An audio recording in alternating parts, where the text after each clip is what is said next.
In this episode of the Nurse Practitioner Podcast, Dr. Stephen A. Ferrara discusses influenza. What can you tell us about this year's flu season? This year's flu season is already underway. Typically, we see a peak in flu season in the months of December to February, but it's still too early for us to know if it's going to peak at this time. So flu season is really year-round, and we don't necessarily think of it that way, but the CDC does record every week of influenza activity, and there is influenza activity consistently throughout the United States at any given time. What we typically refer to as the flu season is the time when the year's flu vaccination is being distributed, which is usually at the beginning of September, and the goal is to make sure that individuals get vaccinated. And that's really the most important mode that we're in right now, is making sure that the flu vaccine that is available finds its way to patients who need it. What are the CDC's latest recommendations? The CDC's latest recommendations is to vaccinate individuals by the end of October. And that is really the time when it's best to have individuals get the influenza vaccine. It does take our bodies about 10 to 14 days to actually build up immunity to the vaccine. Therefore, I always tell patients that once they're vaccinated with the flu vaccine, they're not immediately protected, and they need to sort of still exercise standard precautions as they should throughout the year whenever they come in contact with somebody who is ill, or if they themselves are feeling sick. It's certainly recommended that people who are sick should not interact with others that are sick, and avoid if at all possible. So those are the main ideas about timing for the flu vaccine. And then there's also the idea of who should get the flu vaccine. So certainly there are high-risk individuals that should get the vaccine really first and foremost. And these tend to be individuals who have immune systems that have some compromise to it. So if they're on immunosuppressant medications, or if they have HIV or AIDS, those are individuals that certainly should get influenza vaccine, as well as anybody over age 65 should get flu vaccines. And then pregnant women, there's a number of high-risk people that we want to make sure gets that vaccine. Is this different from last year? The recommendations for who and the timing of vaccines are the same as last year. So it's easy for all of us to remember that the standards are the same, the recommendations are the same, and now is the time to vaccinate. Are the strains the same? The strains are actually different than the formulation from last year. So I'll give you an example. The 2019-2020 vaccination includes an H1N1 strain, and while the H1N1 strain was also in the flu vaccine last year, it's a different component of that H1N1. What's also been updated is the H3N2 vaccination component from the last year vaccine. And the hope is, of course, that these strains are better updated to what will be the circulating component that will be prevalent in this year's flu activity that's recorded. Regarding the B strains of influenza, they are exactly the same as the B strains from the 2018-2019 immunization vaccination that was given. Are you seeing flu activity yet? If so, where is it most prevalent? So as I mentioned earlier, there is flu activity year-round, but we are now into the 2019-2020 flu season. And with that, we are starting to see flu activity. Now, the CDC does record this activity, and it reports it every week. And I encourage everybody to visit the CDC's website at cdc.gov/flu. And they have wonderful tracking tools for influenza. And as of right now, flu activity is considered below the national baseline, and it is considered low.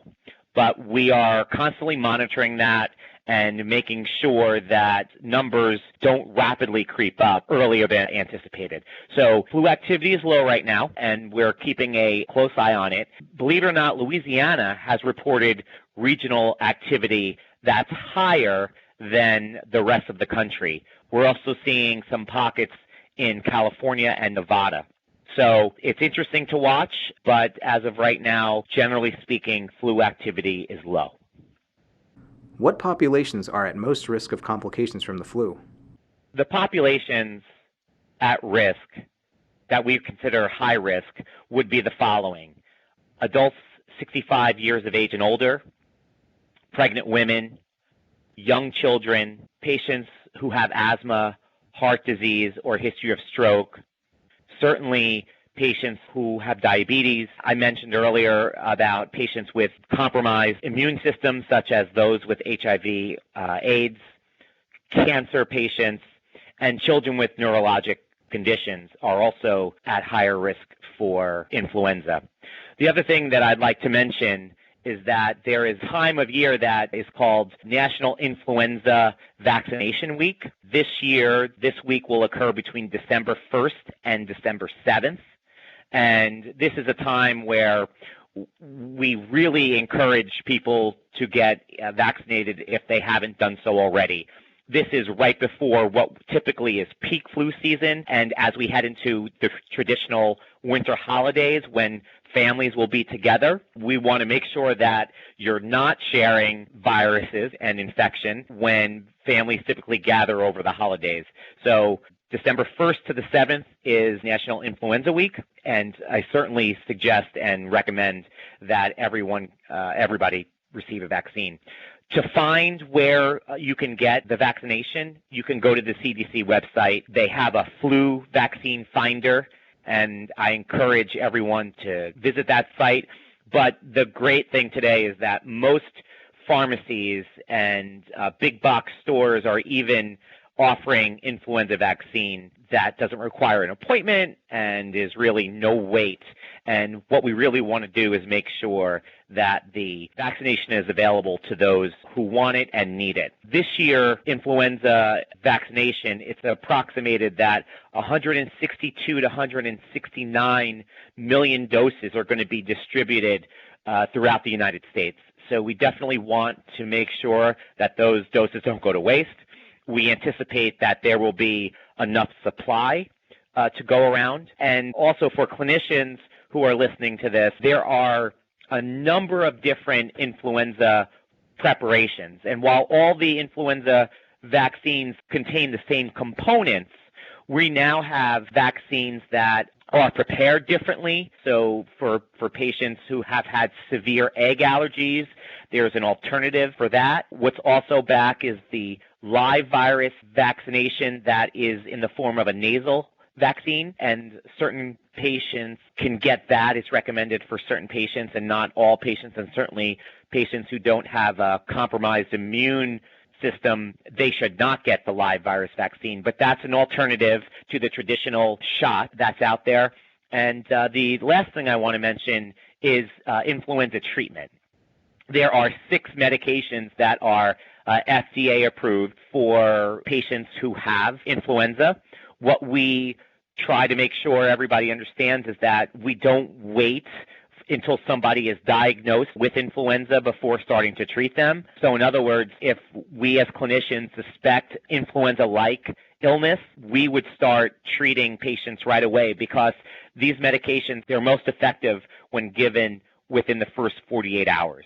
Sometimes it could take a while for influenza cultures to come back, and somebody may wait a few days before visiting their nurse practitioner or physician assistant.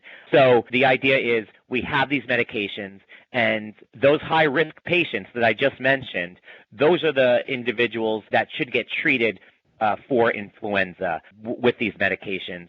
Of course, medications have side effects.